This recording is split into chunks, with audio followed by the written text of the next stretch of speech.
O Salmo 111 nos diz o seguinte, ele é uma celebração da fidelidade a Deus.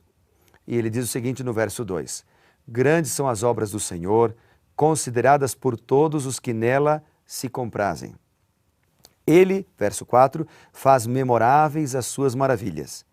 Ele é benigno, é misericordioso. Né? O versículo 5 diz que o Senhor dá sustento para aqueles que o temem. No versículo 7, o Salmo diz assim, as obras de suas mãos são verdade e justiça. Fiéis todos os seus preceitos. Estáveis são eles para todo sempre. Então o Salmo 111 enfatiza aqui a confiabilidade, enfatiza a firmeza, enfatiza a durabilidade da palavra de Deus.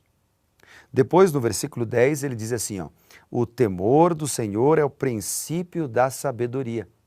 Interessante que o livro de Tiago, lá no Novo Testamento, diz assim, se você precisa de sabedoria, peça a Deus, que a todos dá liberalmente. Deus nos dá sabedoria quando nós pedimos. Qual a diferença entre sabedoria e conhecimento? Bom, eu fui atrás dessa definição, não é tão fácil assim, há muitas definições e tal sobre sabedoria, sobre inteligência. Eu tenho aqui, por exemplo, a Wikipedia, ela diz que sabedoria ou sapiência é a capacidade de um organismo ou uma entidade para agir com uma capacidade adicional, acima da inteligência, com aplicações para a vida. Já a Associação Americana de Psicologia, ela definiu inteligência em 1995 da seguinte forma, é uma habilidade de entender ideias complexas, de se adaptarem com eficiência ou com eficácia ao ambiente. Inteligência é então a habilidade de se engajarem nas várias formas de raciocínio, de superarem obstáculos mediante o pensamento. É meio complexo talvez para você entender ou até repetir a definição de sabedoria e de inteligência. A Bíblia é mais sucinta na definição. O Salmo 111 diz assim, o temor do Senhor é o princípio da sabedoria. Sabedoria, portanto, começa quando nós buscamos a Deus, começa quando nós tememos o Senhor. A palavra temor não significa ter medo, mas significa adoração, significa respeito pelo Senhor. Bom, mas vamos à apostila. Eu quero ver o que ela fala hoje sobre o Salmo 111. Estou curioso aqui para ver o que ela vai sugerir para a gente. Vamos lá? Aqui está, na página 19, ela tem então 3 partes. A primeira parte da apostila aqui, ela mostra o seguinte, ela mostra o que Deus quer que eu saiba ao ler o Salmo 111. Então, Deus quer que eu saiba o seguinte, que Ele sempre é fiel e justo comigo. Interessante? O que Deus quer que eu saiba ao ler o Salmo 111? Que Ele sempre cuida de mim. E o que Deus quer que eu saiba? Que Ele é poderoso. Deus Todo-Poderoso. Que mais? O que Deus quer que eu sinta? O que Deus quer que eu saiba? Agora, o que Deus quer que eu sinta ao ler o Salmo 111? Ele quer que eu sinta confiança no seu poder e no seu cuidado. Ele quer que eu sinta segurança no modo como Ele dirige a minha vida. Não preciso ter medo. Ele dirige. O que Deus quer que eu sinta? Ele quer que eu sinta gratidão pela salvação. Ser grato por tudo aquilo que Deus faz. A terceira coisa, o terceiro item que essa apostila sugere para que nós façamos ao ler o Salmo 111 é o que Deus espera que eu faça. Então, o que Deus quer que eu saiba, o que Deus quer que eu sinta e agora então a parte prática, o que Deus quer que eu faça. Qual é a sugestão aqui da apostila?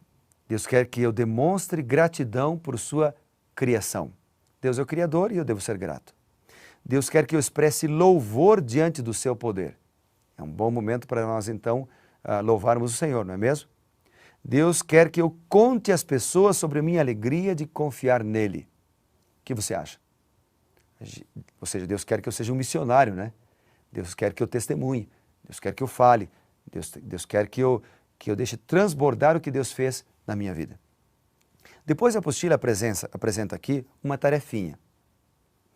E eu vou deixar essa tarefa para você hoje, para que você faça, pegue um papel, uma caneta. Hoje eu tenho aqui uma caneta diferente daquela de sublinhar, uma para escrever, porque, a propósito, para incentivar você a pegar uma caneta e escrever a tarefa para amanhã.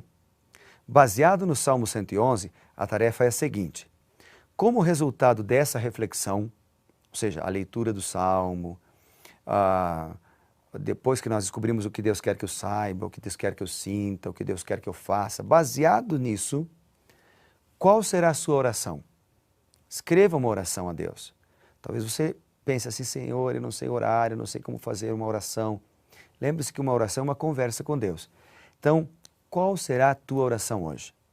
A minha vai ser assim: Senhor Deus, eu demonstro gratidão, quero te agradecer pelas tuas bênçãos, porque o Senhor é meu Criador. Eu te louvo porque o Senhor é onipotente e me salva de mim mesmo. E eu quero contar do teu amor maravilhoso para as pessoas que o Senhor colocar no meu caminho. Ponto. Qual vai ser a sua oração? Essa vai ser a minha, que vai estar escrita. E a tua? Escreva, é uma tarefa interessante, muito legal, para que você possa, então, desenvolver o hábito de orar. Porque talvez você não saiba orar e comece escrevendo. Eu quero deixar, então, para você a frase do dia, para você ficar pensando nessa frase ao longo desse dia. E a frase é a seguinte: Cristo é o Senhor de tudo, ou não é Senhor de nada. Vamos pensar nisso ao longo desse dia? Bom, como estamos começando essa jornada de 40 dias com o Senhor de maneira especial, eu quero propor para você algumas renovações aqui de pacto. Ou seja, primeiro, Deus no meu dia. Qual é a hora que você vai levantar todos os dias para conversar com Deus? Estipule um horário. Segundo lugar, primeiro Deus na minha família, no meu tempo e na saúde. Primeiro Deus no meu orçamento familiar, sendo fiel a Deus, devolvendo aquilo que lhe pertence. E primeiro Deus no cumprimento da missão, entregando ao Senhor os talentos e os dons. Vamos fazer isso ao longo desses 40 dias? Vão ser 40 dias impressionantes. E nesses 40 dias eu vou orar por você. Todos os dias, não só aqui no programa, mas em casa também, vou orar por todos que assistem e participam do Reavivados por Sua Palavra. Vamos juntos nesse movimento? Eu quero orar desde já por você. Bondoso Deus e Pai, estamos começando um movimento grande, 40 dias buscando a Palavra de Deus, 40 dias ouvindo a voz do Senhor, 40 dias orando, 40 dias clamando. E por isso agora eu quero pedir de maneira muito especial a unção e a direção do Teu Santo Espírito sobre todos os participantes desse grande movimento, para que sejam guiados, abençoados e dirigidos pelo Senhor. Obrigado, Deus, porque o Senhor tem escutado sempre a nossa oração, a nossa prece. Ouve-nos mais uma vez. Entregamos a nossa vida em Tuas mãos. Em nome de Jesus. Amém.